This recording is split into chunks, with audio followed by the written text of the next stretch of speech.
The crackling fire cast flickering shadows on the rugged terrain of the alien war camp, its orange glow reflecting off the armor of the Kravax soldiers as they gathered in a loose circle. The air was thick with the scent of burning wood and metal, remnants of the battlefield lingering in the wind. Laughter echoed through the night as the warriors shared stories of past conquests, their voices carrying the arrogance of a species that had known nothing but victory. They were the strongest in the galaxy, unmatched in combat, and their pride was as unshakable as the towering fortresses they built. Yet tonight, their conversation had taken an amusing turn. One of the younger soldiers, Varkle, had stumbled upon a collection of human records, stories of mythical warriors, legendary battles, and impossible feats of heroism. With a wide grin, he read aloud the tales of human soldiers fighting against overwhelming odds, emerging victorious through sheer determination. The absurdity of it all sent ripples of laughter through the group. How can they believe such nonsense? One of them scoffed, shaking his head. No species is that resilient. No army can turn the tide of battle through mere willpower. Another soldier, Jorak, grinned as he leaned forward, his sharp fangs glinting in the firelight. Humans are weak. They are fragile, their weapons inferior, their bodies easily broken. And yet they tell stories of warriors who refuse to die, of armies that win despite impossible odds. It is the height of delusion. The others chuckled in agreement, their deep voices rumbling in the night. To them, human myths were nothing more than desperate attempts to mask their own weaknesses, bedtime stories meant to inspire false hope. Varkle flipped through the records, his amusement growing with each passage. "Listen to this one," he said, clearing his throat dramatically. A single warrior, surrounded by enemies, continued to fight even after losing an arm. He endured wounds that should have killed him 10 times over, yet he stood, unyielding, until the last of his foes lay dead at his feet. The group erupted into laughter once more, some shaking their heads in disbelief. "Ridiculous," Jorak snorted. "A body can only take so much damage before it collapses. They must think themselves immortal." Another soldier smirked. "Perhaps they believe they have some mystical power, some divine protection that keeps them standing." The mere idea was laughable to them. In their minds, war was simple: superior strength, superior numbers, and superior weapons always determined the outcome. There was no place for miracles, no room for legends. But amid the laughter, a heavy presence settled over them. The air grew tense as a shadow loomed at the edge of the firelight.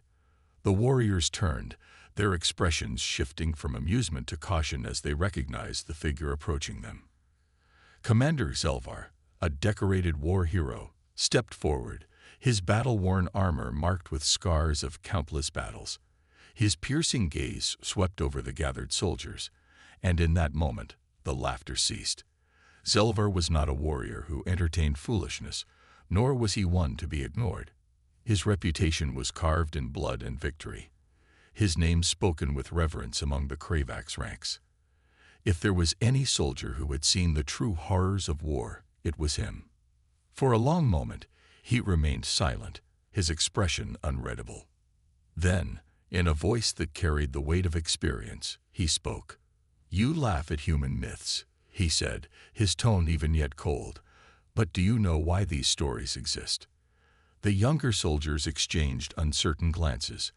Varkle, emboldened by the presence of his peers, smirked. "Because they are desperate," he said. "They weave fantasies to make themselves feel strong." Zelvar's eyes narrowed, his gaze like a blade slicing through the arrogance in the air. "No," he said, his voice quiet but firm. "Because they are real." The words sent a chill through the group. For a moment, no one spoke. It was as if the very fire had dimmed, its warmth replaced by an unseen cold. The once amused expressions of the soldiers shifted to confusion, then doubt. Surely, their commander did not believe in such absurd tales. Surely, he did not mean to suggest that humans, those weak, fragile creatures, were truly capable of the feats described in their myths. Yet there was no humor in Zelvar's face, no sign that he was speaking in jest. Jorek, ever the skeptic, scoffed. "You cannot be serious, Commander," he said. "These are just stories. No soldier, no matter how determined, can defy death itself." Zelvar's gaze darkened. "That is where you are wrong," he said. "I have faced humans in battle. I have seen them bleed. I have seen them break. And I have seen them rise again when they had no right to." The silence deepened, the weight of his words pressing down on them like an invisible force. Varkal swallowed, his throat suddenly dry. "But they are weaker than us," he said, his voice quieter now. "Their bodies cannot endure what ours can." Zelvar nodded slowly. "Yes," he admitted. "Physically, they are weaker. Their bones break more easily. Their endurance should be limited. And yet, they fight beyond their limits. They'd push themselves past the point where any other species would fall. I have seen a human continue fighting with wounds that should have killed him. I have watched them march through exhaustion, pain, and despair, driven by nothing but sheer will. You call their stories myths. But I tell you now, they are warnings." The fire crackled, but the warmth it provided now felt distant. The soldiers who had once laughed now sat in uneasy silence, their thoughts racing. The idea that humanity's greatest strength was not their weapons, nor their numbers, but something deeper, something unbreakable, was a thought that unsettled them. If their commander, a warrior who had seen more battles than any of them, believed in the truth of these myths, then perhaps they were not myths at all. Zelvar studied their faces, seeing the doubt, the uncertainty creeping into their once arrogant minds. He let it sink in before speaking again, his voice quieter this time.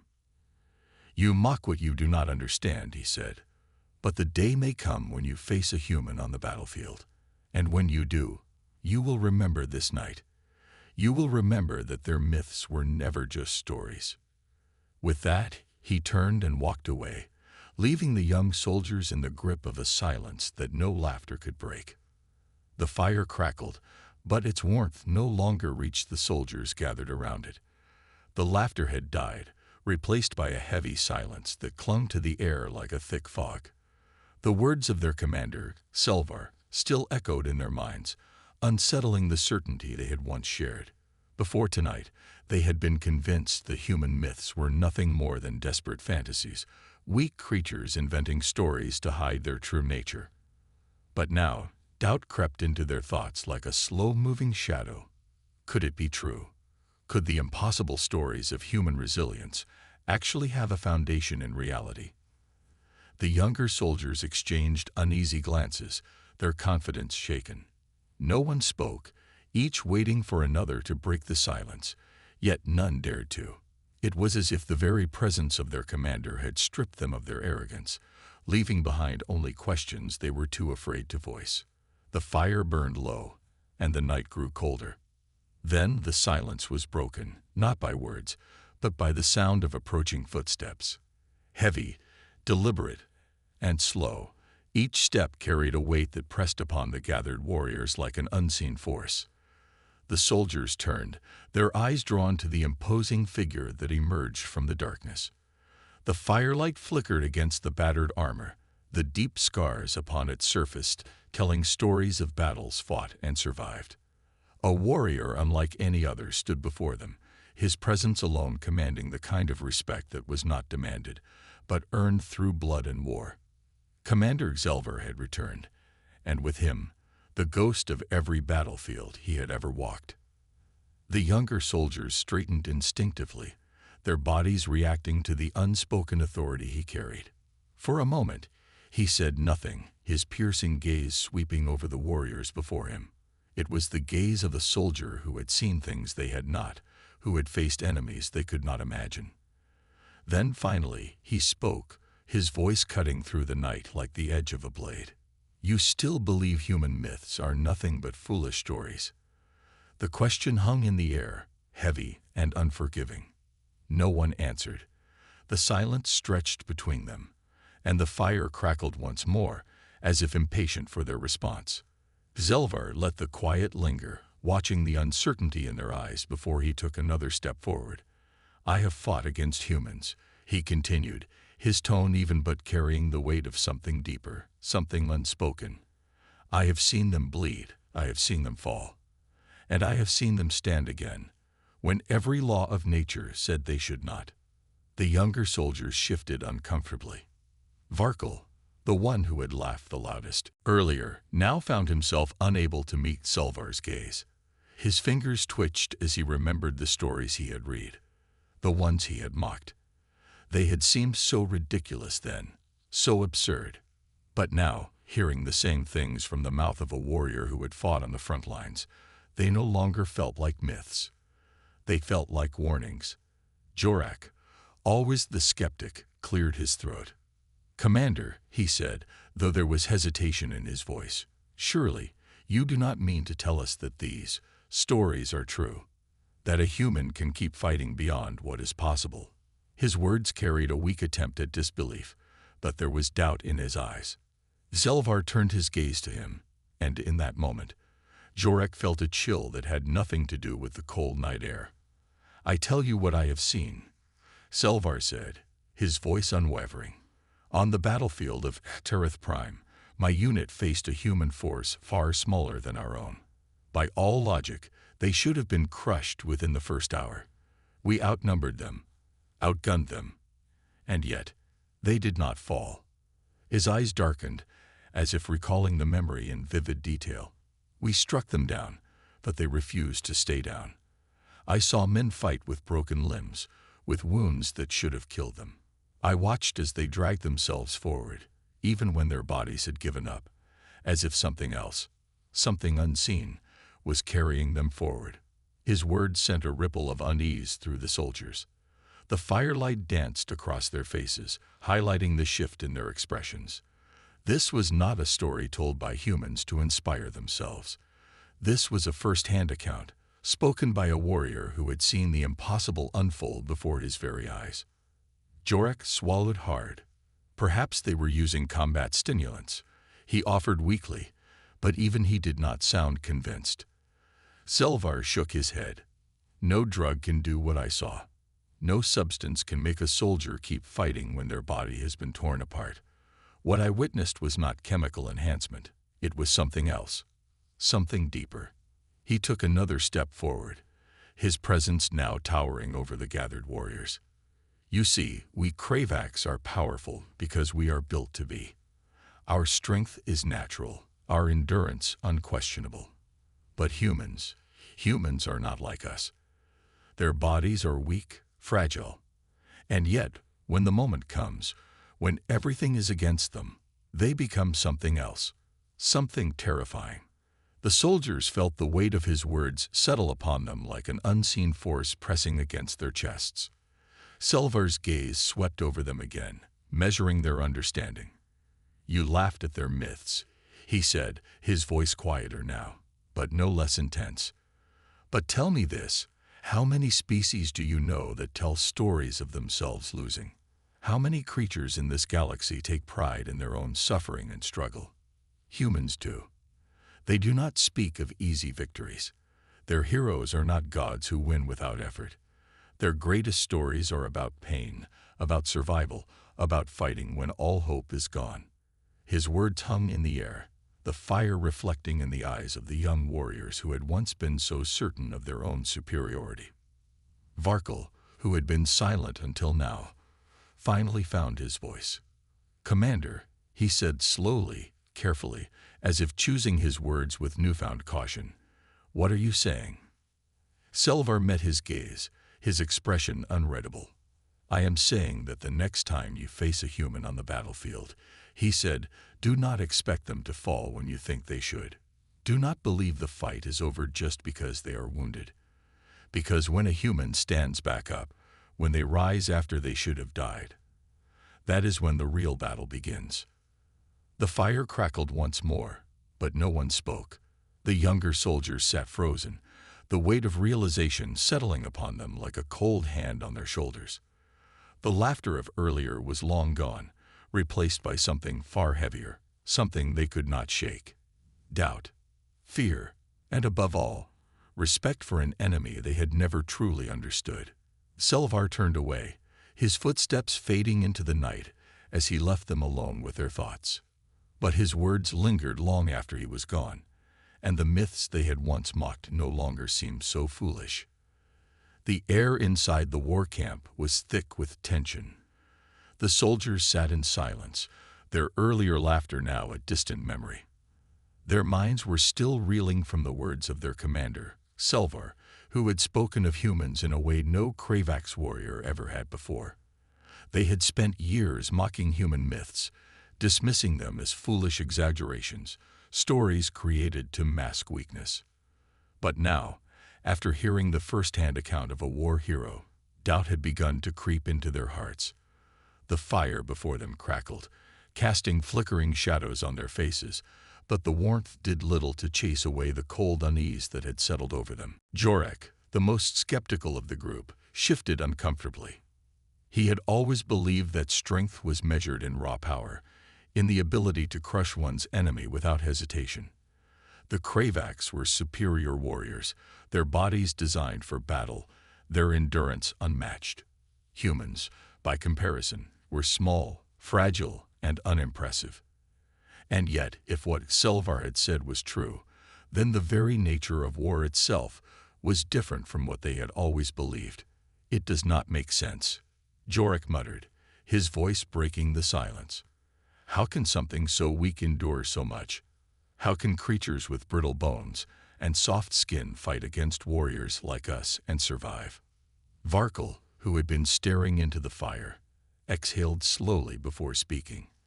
Maybe the myths are not myths after all, he admitted, his voice quiet but steady. Maybe there is something we do not understand. His words sent a ripple through the group. None of them wanted to believe it, but the more they thought about it, the harder it was to deny. The stories of human resilience were everywhere. Reports from the battlefield spoke of soldiers who refused to surrender, who kept fighting even when they should have been long dead. There were tales of humans enduring unimaginable pain, of warriors dragging themselves forward even when their bodies had given up. Selvar had seen it with his own eyes, and now, for the first time, his soldiers were forced to question everything they thought they knew. Jorek clenched his jaw, frustration evident on his face. But why? He demanded. What makes them different? We are bred for war, built for it. They are not. What drives them to keep fighting when any other species would fall? No one had an answer, but the question hung heavy in the air. Then, from the darkness, a voice spoke. Because for them, the battle is never just about survival. The soldiers turned quickly, their eyes landing on an older warrior who had been silent until now. His name was Zakar, a veteran who had fought in more wars than most of them had been alive. His face was marked with scars, and his gaze held the weight of countless battles. He stepped forward, his presence commanding their full attention. I have fought humans too, he said, his voice calm but firm. And I have learned one thing. They do not fight for themselves. They fight for something greater. Their families, their comrades, their home, their history. It is not their bodies that make them dangerous. It is their will. The fire crackled louder as the soldiers absorbed his words.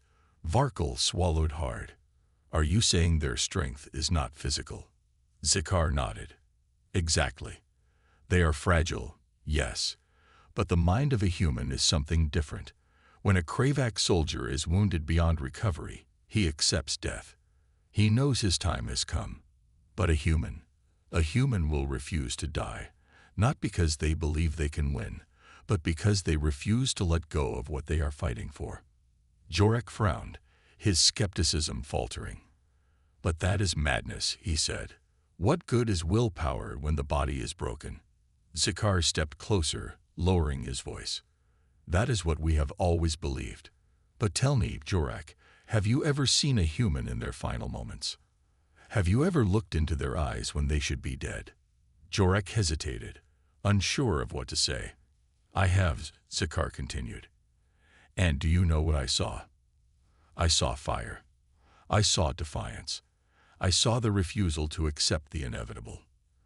And that is what makes them terrifying. A shiver ran through the group. None of them had ever considered this before. They had always believed that war was won through strength, through superior tactics and overwhelming force. But what if they had been wrong? What if there was something far more dangerous than physical power, something invisible, something that could not be broken or destroyed? The silence stretched, heavy and oppressive. Then Zikar spoke again. There is a reason their myths speak of pain, of suffering, of survival against impossible odds. They are not stories meant to inspire the weak. They are lessons passed down through generations. They are reminders that no matter how hopeless a situation may seem, a human will always find a way to keep going. That is why they endure. That is why they win. His words sent a chill through the soldiers. They had never seen humans in this way before. The idea that a creature could continue fighting purely through willpower alone was something they had never even considered. And yet, deep down, they knew it was true.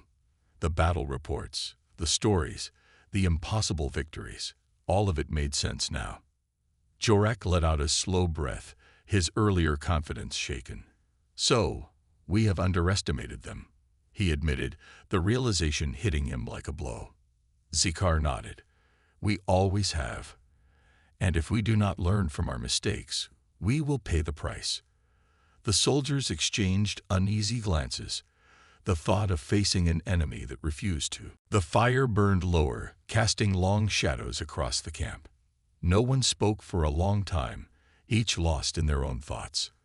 Then, finally, Varkol broke the silence. I do not think I will ever look at humans the same way again, he admitted. Nor should you, Zikar said.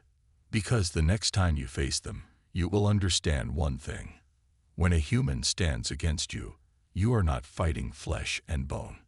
You are fighting something far greater. The fire crackled once more, but the warmth no longer reached them. The truth behind the myths had been revealed, and they would never forget it. The war camp, once filled with laughter and confidence, now sat in eerie silence.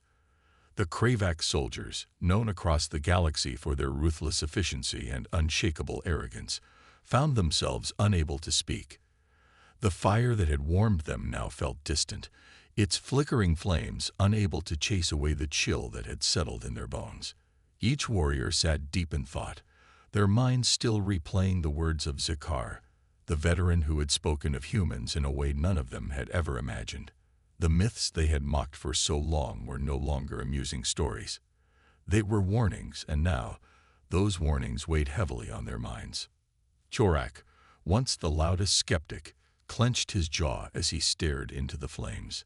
His mind refused to accept what he had heard, yet the pieces were falling into place, forming a picture that terrified him.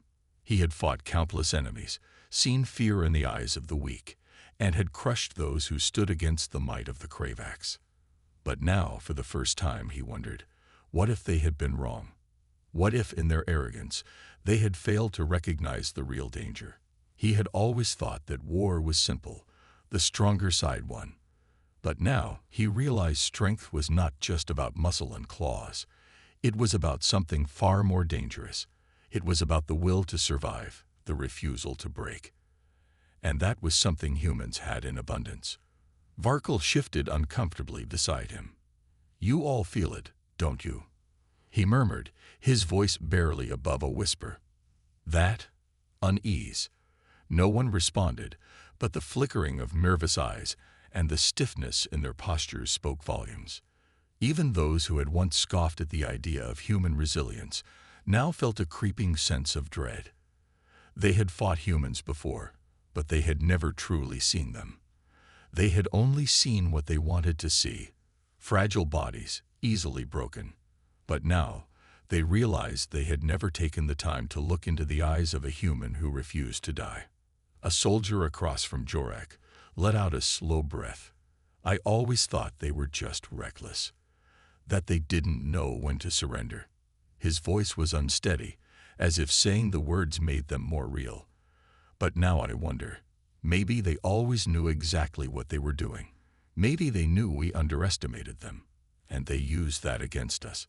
The thought sent a shudder through the group. Had they been walking into a trap this whole time? Had the humans allowed them to believe in their superiority, only to strike when it mattered most? Zikar, who had been watching them all in silence, finally spoke. "Fear is a strange thing," he said, his voice calm but heavy with meaning. "It creeps up on you when you least expect it. You do not fear an enemy until you understand them. And now, for the first time, you are beginning to understand." His gaze swept over the group, meeting their eyes one by one. "And that is why the fear is setting in." Jorek inhaled sharply, shaking his head. "We are warriors," he growled. "We do not fear the weak." But his words rang hollow even to himself. Varkol narrowed his eyes. "Are they weak?" he asked quietly. "Is that what you truly believe?" Jorek opened his mouth to respond, but nothing came. Before, he would have shouted his answer without hesitation. But now he wasn't sure. The fire crackled, and the shadows around them seemed to grow deeper.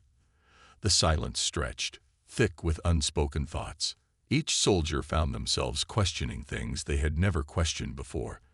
They had always fought with confidence, knowing they were stronger, faster, and more brutal than any other species in the galaxy.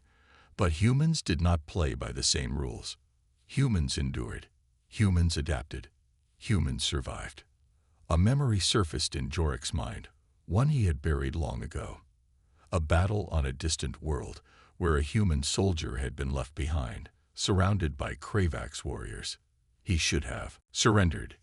Any rational being would have. But instead, the human had fought with a ferocity that made no sense. Even as his body failed, even as blood soaked the ground beneath him, he had kept going. His face had been bruised and broken, but his eyes had held something terrifying. A fire, a defiance that had sent an unexpected shiver down Jorek's spine. He had dismissed it back then, laughed it off as nothing more than desperation. But now, as the weight of Zikar's words settled over him, he realized the truth. That soldier had not been desperate. He had been determined. He had known he was going to die, but he had fought anyway. The realization made Jorek's stomach twist. If one human could do that, what could an entire army accomplish? Another soldier exhaled shakily. "We cannot fight something like that," he admitted, his voice barely above a whisper. "How do you defeat an enemy that refuses to stay down?" No one had an answer. For the first time, the Kravak's warriors, soldiers who had never feared anything in their lives, felt uncertainty creeping into their hearts. Zikar nodded slowly, as if he had expected this moment. "That," he said, "is the real reason why humans are feared. Not because they are stronger, not because they are smarter, but because they will not stop. No matter how many times you knock them down, they will get back up. And the worst part," his eyes darkened, "they are not afraid to die.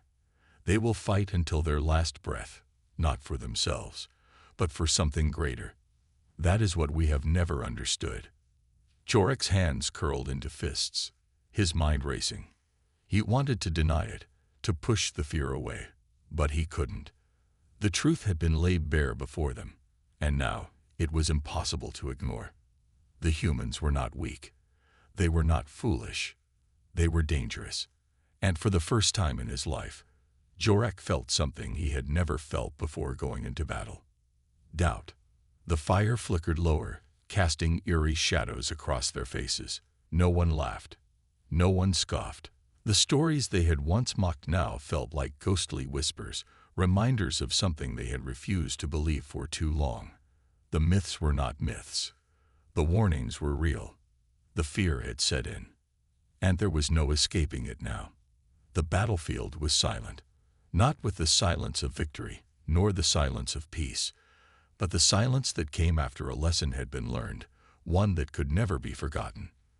The Kravak's warriors stood motionless, their once proud formations broken, their weapons still clutched in trembling hands. The air was thick with the scent of scorched metal and blood, the ground beneath them littered with wreckage and bodies. And among the fallen, among the ruins of their arrogance, stood the truth they had refused to see for so long. A single human, barely standing, his body battered and bleeding, yet his eyes burning with the same fire that had haunted their nightmares since the night they first heard the stories. Jorak had never known true fear before.